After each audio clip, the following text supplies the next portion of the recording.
Good morning. I actually don't know how much time I have on this video thing.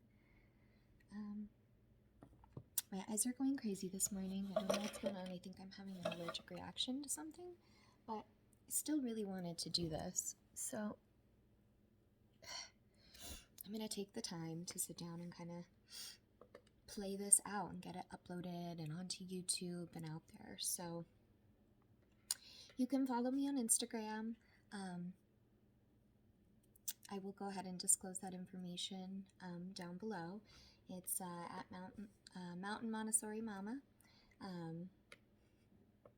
And there's some other videos that I've uploaded there via live, but I'm kind of just here doing this. So I have always struggled with anxiety and depression.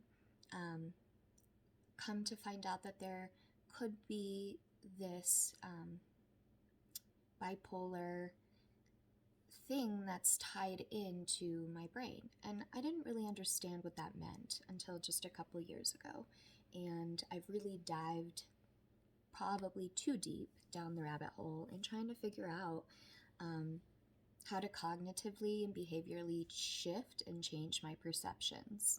So I'm about to begin a whole CBT therapy with a new therapist. And while I've never worked with one, I've been working with a counselor and a psychiatrist for a couple of years in just learning mindful medication, because I don't like to take medication. I don't like to put things into my body that I don't really need to put into my body. And I think it's important to understand that when our mental health is off, or our dental health is off, oral, our vision, my eyes are so poofy, and I think it's some allergic reaction, but who knows, I'm going to go to the doctor later, so, or have a televisit.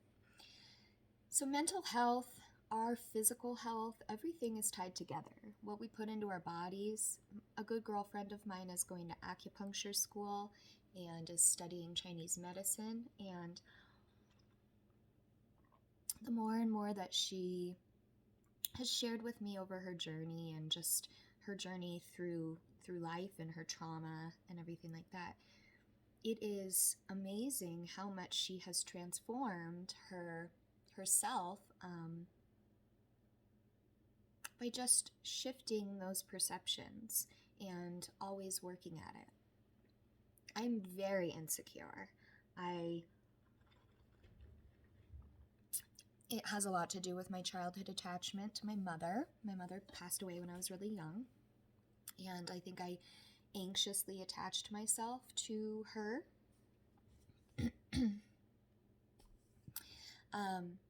Later on, I anxiously attached myself to my own children. Oh no.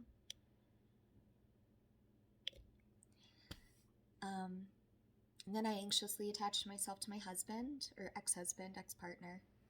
And I'm trying to anxiously attach myself to myself at this point. And that's the whole purpose of this, is to talk about our mental health and all of that mojo that's going inside of our brain. So I'm going to call it Mental Mojo. It's kind of crazy. And it's inspired by Austin Powers. I don't know if you guys remember in the 90s and early 2000s, there was Mike Myers played the International Man of Mystery, and he was this hilarious parody, kind of like James Bond, that was just wonderful. So his mojo was just kind of his inner oomph, and we all have a little bit of inner oomph. We really do. And while it's really hard to evolve and change and shift those perceptions, we have to tie it all back together. Our nutrition, what we eat, what we put into our body. I had a pretty bad mental breakdown last week, anxiously, really probably the worst one I've had since I was very young. And I didn't even know what that was then. So I didn't sleep for very many days, and I really thought, and I wrote a lot. But I'm not going to share a lot of those things, because a lot of those things are not things that are ready to be shared. But what I will share is I stopped drinking coffee immediately. Like, I can't drink it. It gives me such bad anxiety. I love the taste of it, but truthfully, a little cup of tea is just as good. So I'm no longer drinking caffeine. I'm going to intake my water more. I'm going to try to take more vitamins for my brain. I think sometimes we can get in these bits where we're really good about doing something and then we get off track. Well, I'm like that.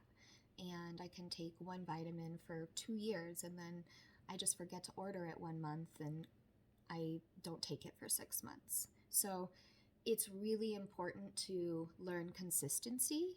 And being an early childhood educator, I feel I can do that for my kids in my classroom. I can mostly do that for my kids at home, although, things are always a little different at home. But I can do that for myself. And it's time that all of us realize that we don't need to anxiously latch on to anybody else except ourselves. And while as hard as that is, sharing my children with their father, when we get a time for the past 5.5 years, has really taught me a lot about a lot. I got to grow up. I was a really young mom, so I didn't go out and I didn't go dancing and I didn't go to the bars and I didn't do all these things when I was younger. Well, I did them after, and I did them for a good couple of years, and it was about done, not like in extremes or anything, and I still like to play pool at the bar. Who doesn't like to go out and have fun sometimes? But those are things that are less important. And I also do not drink alcohol anymore. I think that is above and beyond all for people with mental health issues. Alcohol is an extremely negative coping mechanism. It is very bad. I get sassy when I am very sad and insecure. So it doesn't come out nice. It's not being my best self. It's not putting my best foot forward in life. So I don't drink alcohol anymore. Something else that I really have been trying to work on also is just eating better food. I was so on it. I used to weigh 170 pounds 5 years ago, and I weigh 100 pounds now. And I've really worked on it over the past 5 years. It's been like a complete transformation. But my mental health is still somewhat starving, and I want to share ways that we can all work together and learn ways from you guys, because I don't know everything. Our brains are full of magic. They're full of mojo. We can do this together. We just have to find ways to prepare our environments to fit our challenges in the home. So if you're getting home and you're exhausted at the end of the day, but you know that you have to cook like this huge meal, maybe prep some of it in the morning, or prep your kids' lunches the night before, or make your lunch the night before, or tell your husband to make his own lunch because he can make his own lunch. I'm just kidding. Maybe not. I don't know. I'm just tired of hiding. Mental health is some real stuff, guys, and it is like tied into generations and generations. We all have trauma, and that affects how we handle each and every situation of every single day. And I think the more and more that we go down this mental mojo path, I would like to talk about experiences and, examples, give examples of ways to handle situations and give examples of ways not to handle situations from my own personal experiences, but from learning from others and listening to other people's stories. I love listening to stories. I could just sit there and listen to somebody talk and tell me a story and ask questions, because I do believe that stories are so much a part of our inner beings, our inner child. Those are the stories that made us who we are. So I'm going to end this kind of on a shorter note today. I didn't really want to go too deep into it, especially because my eyes are really hurting and I'm going to try to take a really hot shower. So the more and more that we'll talk about this, we'll talk about how we can kind of redirect these thoughts, rewire our brains, and within the redirection of the brain, reattach ourselves to the world. You know, I used to be very social and light, and I've been feeling very glum lately, and I just gotta lighten the load. We all need to lighten our loads. Take a deep breath.